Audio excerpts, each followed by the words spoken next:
Bismillahirrahmanirrahim. Assalamu alaikum. Welcome to Law Educatum.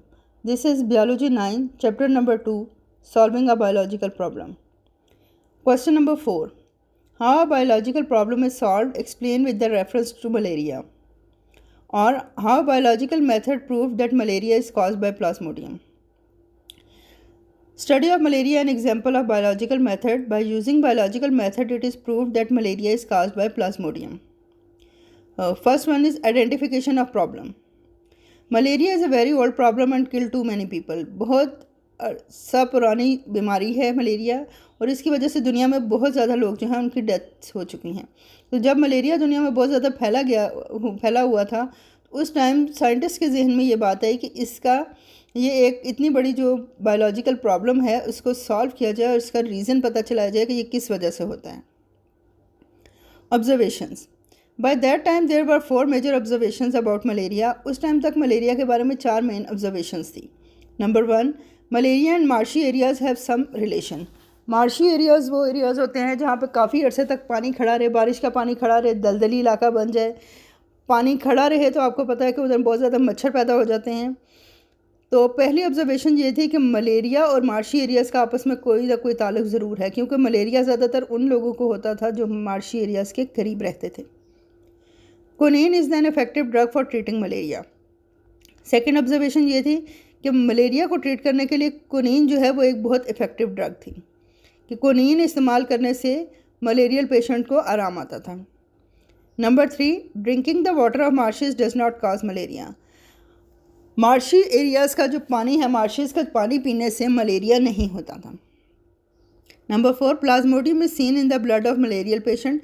जितने भी malarial patient हैं उनकी जब ब्लड को चेक किया गया तो उसके अंदर प्लाज्मोडियम जो कि एक माइक्रो ऑर्गेनिज्म था वो पाया गया था. इसका मतलब ये है कि प्लाज्मोडियम जो है वो तमाम मलेरियल पेशेंट के ब्लड में मौजूद था.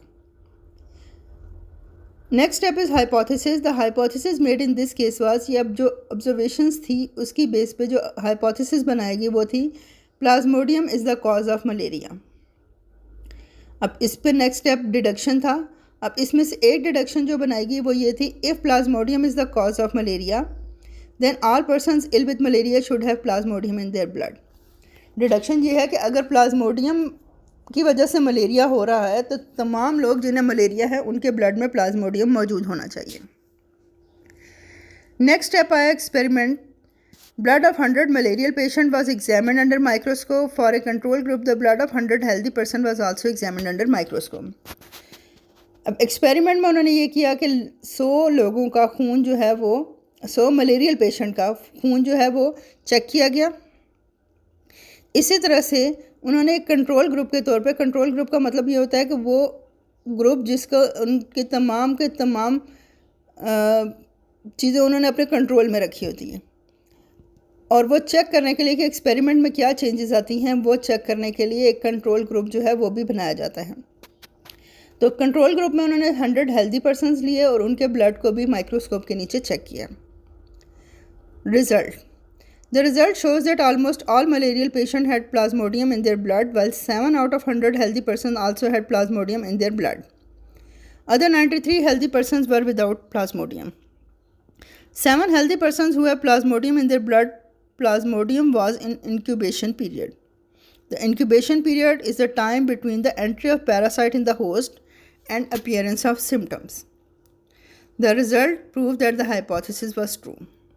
अब जब उन्होंने ये रिज़ल्ट, इनके पास क्या आए, उन्होंने रिज़ल्ट ने बताया कि जो 100 लोग थे मलेरियल पेशेंट उन सब के ब्लड में प्लाज्मोडियम मौजूद था, लेकिन जो 100 हेल्दी पर्सन्स थे उनमें से भी 7 लोगों के ब्लड में प्लाज्मोडियम मौजूद था, जबकि बाकी 93 के ब्लड जो है उसमें प्लाज्मोडियम मौजूद नहीं था. अब इसका ये बात है कि जो 7 हेल्दी पर्सन्स थे जिनके ब्लड में प्लाज्मोडियम मौजूद था उसमें प्लाज्मोडियम इंक्यूबेशन पीरियड में था. इंक्यूबेशन पीरियड क्या होता है? इंक्यूबेशन वो पीरियड वो टाइम होता है जब एक पैरासाइट एक बॉडी के अंदर एंटर होता है, होस्ट की बॉडी के अंदर एंटर हो जाता है, और सिम्टम्स अपीयर होने के दरमियान तक का टाइम, यानी कि जिस टाइम में वो माइक्रो ऑर्गेनिज़म या पैरासाइट जो है वो ऑर्गेनिज़म होस्ट की बॉडी के अंदर जाके सेट हो रहा होता है और ग्रो करता है, उस टाइम को कहते हैं इंक्यूबेशन पीरियड. सिम्टम्स अपीयर होने से पहले का और माइक्रो ऑर्गेनिज्म के एंटर होने के बाद और सिम्टम्स अपीयर होने से पहले का टाइम। अब ये रिज़ल्ट जो है ये प्रूव कर रहे थे कि हाइपोथेसिस जो कि Plasmodium is the cause of malaria है वो ट्रू है। रिपोर्टिंग द रिज़ल्ट, इसके बाद लास्ट स्टेप जो है उसमें result were announced world wide which help to control malaria. इसके बाद ये रिज़ल्ट जो है वो पूरी दुनिया में फैला दिए गए, अनाउंस कर दिए गए, जिसकी वजह से पूरी दुनिया में मलेरिया को कंट्रोल करने में बहुत मदद मिली। Thank you for today.